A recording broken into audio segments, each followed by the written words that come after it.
तो नमस्कार, आप सभी का स्वागत है हमारे इस स्टडी चैनल पे जिसका नाम है स्टडी पॉइंट रवि। दोस्तों, आप सभी को पता है कि 19 तारीख को उत्तराखंड में होने वाला है काफ़ी बड़ा एग्ज़ाम, जिसमें 751 के करीब या 771 पद उसमें हो चुके हैं बढ़ के, क्योंकि इसमें दोस्तों सर्वे लेखपाल के पद भी ऐड हुए थे, जिस कारण दोस्तों पदों की संख्या उसमें बढ़ चुकी है। ठीक है, तो अलग अलग स्टेट में दोस्तों एग्जाम चल रहे हैं, होने वाले हैं, तो उन सभी के लिए दोस्तों इस बड़े तथ्य वाली ये सीरीज हमारी काफ़ी इंपॉर्टेंट रहेगी।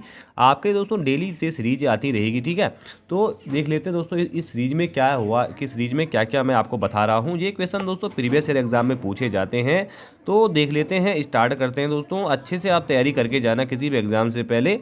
तो इस पर तथ्य हैं दोस्तों ये। तो पहले देखिए, मौर्य वंश की स्थापना किसके द्वारा की जाती है। एवरग्रीन क्वेश्चन हर एग्जाम में दोस्तों रिपीट होता है, हर सेकंड थर्ड एग्जाम में उत्तराखंड के। तो चंद्रगुप्त मौर्य के द्वारा दोस्तों, चंद्रगुप्त मौर्य के द्वारा ये मौर्य वंश की स्थापना की जाती है। ठीक है, मौर्य वंश के संस्थापक हैं दोस्तों चंद्रगुप्त मौर्य। ठीक है, जस्टिन ने चंद्रगुप्त मौर्य को सेंड्रो कोर्स कहा। देखिए, जस्टिन ने चंद्रगुप्त मौर्य को क्या कहा था, तो जस्टिन ने चंद्रगुप्त मौर्य को सेंड्रो कोर्स कहा था। क्या कहा था, सेंड्रो कोर्स कहा था जस्टिन ने चंद्रगुप्त मौर्य को। इंपॉर्टेंट है, बिल्कुल याद करते हुए चलेंगे। मुद्रा राक्षस में चंद्रगुप्त मौर्य के लिए विरसल शब्द का प्रयोग किया है। देखिए, ऐसा आ सकता है कि चंद्रगुप्त मौर्य के लिए विरसल शब्द का प्रयोग कहाँ किया गया है, तो मुद्रा राक्षस में दोस्तों चंद्रगुप्त मौर्य के लिए विरसल शब्द का प्रयोग इसमें किया गया है, मुद्रा राक्षस में। ठीक है, और मुद्रा राक्षस किस द्वारा लिखित थी, विशाखा दत्त द्वारा दोस्तों मुद्रा राक्षस लिखी गई है। किसके द्वारा, विशाखा दत्त द्वारा ये लिखी गई है। ठीक है, उसके बाद नेक्स्ट क्वेश्चन है, नेक्स्ट इसमें बिंदु है चंद्रगुप्त मौर्य का। देखिए, चंद्रगुप्त मौर्य चाणक्य क्या था दोस्तों, चंद्रगुप्त मौर्य क्या था, ये प्रधानमंत्री था। किसका, चंद्रगुप्त मौर्य। कौन, चाणक्य। ठीक है, कौन था प्रधानमंत्री, चंद्रगुप्त मौर्य क्या था, चाणक्य इसका प्रधानमंत्री। चाणक्य का नाम दोस्तों विष्णुगुप्त भी है। ठीक है, और चाणक्य नीति के द्वारा लिखी गई है। ठीक है, तो काफ़ी इंपॉर्टेंट ये अर्थशास्त्र में लिखी गई दोस्तों, चाणक्य नीति जो है अर्थशास्त्र इसमें लिखा गया है। ठीक है, अर्थशास्त्र से संबंधित ही चाणक्य नीति। ठीक है, चाणक्य की लिखित अर्थशास्त्र पुस्तक का संबंध दोस्तों राजनीति, सॉरी दोस्तों यहाँ पे राजनीति से संबंध था इसका, ये गलती से मैंने अर्थशास्त्र बता दिया आपको, लेकिन इसका संबंध था राजनीति से। ठीक है, राजनीति संबंध था चाणक्य द्वारा लिखित अर्थशास्त्र का। ठीक है, किसने लिखी अर्थशास्त्र दोस्तों, ये लिखी है किसने, चाणक्य ने या कौटिल्य ने, या ठीक है, चाणक्य, इनका नाम कौटिल्य भी था। देखिए दोस्तों, चंद्रगुप्त ने 305 ईस्वी में सेल्यूकस निकेटर को हराया। देखिए, अब यहाँ पे इंपॉर्टेंट बन जाता है कि चंद्रगुप्त मौर्य ने सेल्यूकस निकेटर को हराया था। तो ये 305 ईस्वी में दोस्तों सेल्यूकस निकेटर को हरा देते हैं। कौन, चंद्रगुप्त मौर्य। ठीक है, सेल्यूकस निकेटर का राजदूत मेगस्थनी चंद्रगुप्त मौर्य के दरबार में आया था। देखिए दोस्तों, जो सेल्यूकस निकेटर का राजदूत था मेगस्थनी। देखिए, मेगस्थनी किसका राजदूत था, सेल्यूकस निकेटर का दोस्तों राजदूत होता है मेगस्थनी यहाँ पे, जिसने चंद्रगुप्त मौर्य के दरबार में आया था। सेल्यूकस निकेटर का राजदूत मेगस्थनी चंद्रगुप्त मौर्य के दरबार में आया था। ठीक है, ठीक है दोस्तों, सेल्यूकस निकेटर का राजदूत मेगस्थनी चंद्रगुप्त मौर्य के दरबार में आया था। ठीक है, उसके बाद नेक्स्ट है इंडिका पुस्तक की रचना। दोस्तों, मेगस्थनीज के द्वारा इंडिका पुस्तक की रचना की जाती है। बहुत बार ये पूछी जाती है कि सेल्यूकस निकेटर का राजदूत कौन था, तो मेगस्थनीज था। किसके दरबार में आया, चंद्रगुप्त मौर्य के दोस्तों दरबार में आया था ये।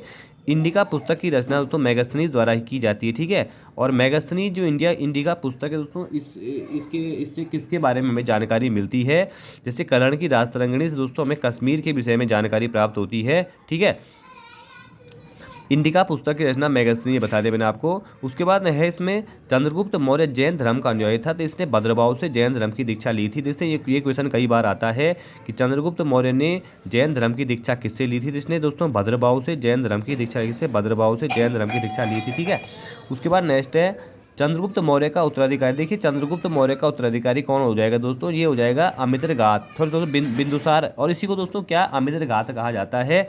ठीक है, चंद्रगुप्त मौर्य का उत्तराधिकारी कौन था, तो ये था दोस्तों बिंदुसार था। ठीक है, और इसी को क्या कहा जाता है, इसी को दोस्तों क्या कहा जाता है, हमारे इसमें अमित्रघात इसको कहा जाता था।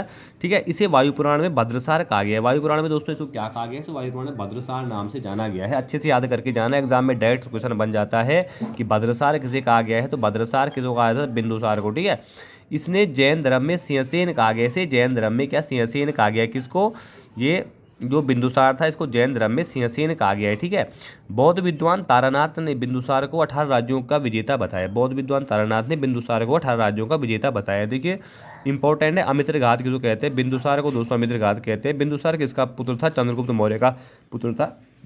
ये दोस्तों हर एग्जाम में, वनडे एग्जाम में रिपीट होते हैं यहाँ से क्वेश्चन जो होते हैं। ठीक है, देखिए हम नेक्स्ट देख सकते हैं बिंदुसार का उत्तराधिकारी। देखिए बिंदुसार का पुत्र कौन था? अशोक था। ठीक है, तो अशोक क्या था? अशोक एक बहुत प्रतापी राजा हुए दोस्तों, मौर्य वंश के काफ़ी प्रतापी राजा हुए अशोक।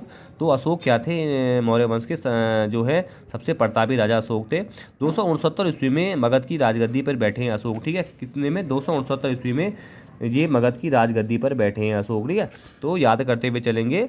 अपने राज्याभिषेक के समय यह अवंतिका राज्यपाल था। जब इनका राज्याभिषेक होता है दोस्तों तो अवंतिका राज्यपाल था। ठीक, कहाँ का राज्यपाल था? अवंतिका राज्यपाल था। उसके बाद पुराणों में अशोक को अशोक वर्धन कहा गया। देखिए पूछा जा सकता है कि पुराणों में अशोक को क्या कहा गया है। दोस्तों पुराणों में अशोक को अशोक वर्धन कहा गया है। क्या कहा गया? अशोक वर्धन इसको कहा गया है पुराणों में।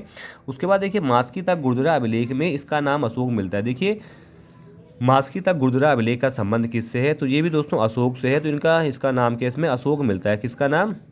मास्की और गुर्जरा अभिलेख में इनका नाम क्या? अशोक मिलता है। ठीक है, भाभू अभिलेख में अशोक ने स्वयं को मगध का सम्राट बताया। देखिए भाभू अभिलेख भी किसका था? अशोक का था।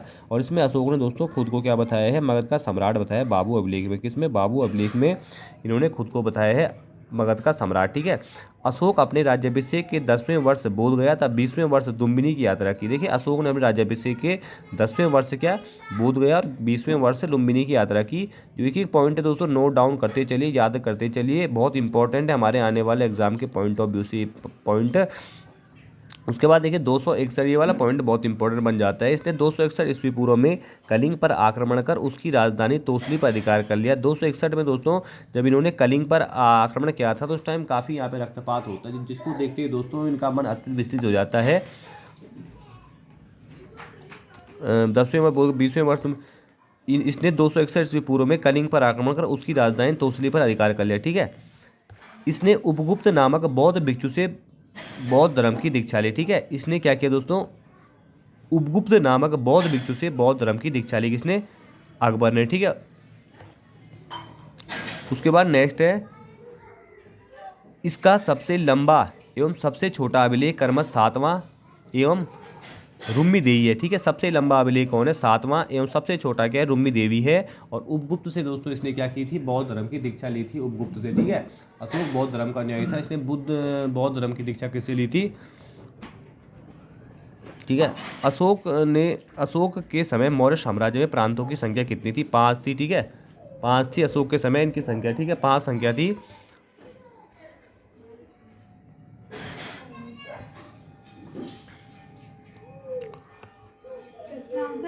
उसके बाद दोस्तों इसमें है इसने भारत में सर्वप्रथम शिलालेखों का प्रचलन शुरू किया था। सर्वप्रथम शुरू किया था जिसमें सामान्यतः ब्राह्मी, खरोष्ठी, ग्रीक, अरमाइक लिपि का प्रयोग हुआ है। ब्राह्मी खरोष्ठी शिलालेख प्रचलन शुरू किया था जिसमें ब्राह्मी, खरोष्ठी, ग्रीक और अरमाइक लिपि का प्रयोग हुआ है। ठीक है, अशोक के पहले शिलालेख में पशु बलि की निंदा की गई। पहले शिलालेख में क्या की गई थी दोस्तों? अशोक द्वारा पशु बलि की निंदा की गई है। और 6वें शिलालेख में आत्मनियंत्रण की शिक्षा दी गई है। ठीक है, मौर्य वंश ने दोस्तों लगभग 137 वर्षों शासन किया है। दोस्तों अशोक और चंद्रगुप्त मौर्य के बारे में मैंने बताया, अच्छे से याद करते हुए चलना इनको एग्जाम में। तो सबसे लंबा अभिलेख क्या है इसका? 7वां है। सबसे छोटा क्या है? रुम्मी देवी अभिलेख है। ठीक है, अशोक के समय मौर्य साम्राज्य प्रांतों की संख्या 5 थी। और अशोक सर्वप्रथम इसकी जो शिलालेख है दोस्तों किस भाषा में? Brahmi, Kharoshthi, Greek, Aramaic. और मैं अब इसके बाद आपको थोड़ा अशोक के शिलालेख के बारे में बताऊंगा। ठीक है, अशोक ने 13 शिलालेख जो जारी किए थे उसमें अशोक ने क्या लिखा था पहले में, क्या दूसरे शिलालेख में, क्या तीसरे में लिखा था। ठीक है, दोस्तों आज की वीडियो में फिलहाल इतना ही। तो आप सभी को दोस्तों वीडियो पसंद आई होगी। दोस्तों वीडियो अगर पसंद आती है तो चैनल को लाइक, सब्सक्राइब, शेयर करना भूलें। धन्यवाद।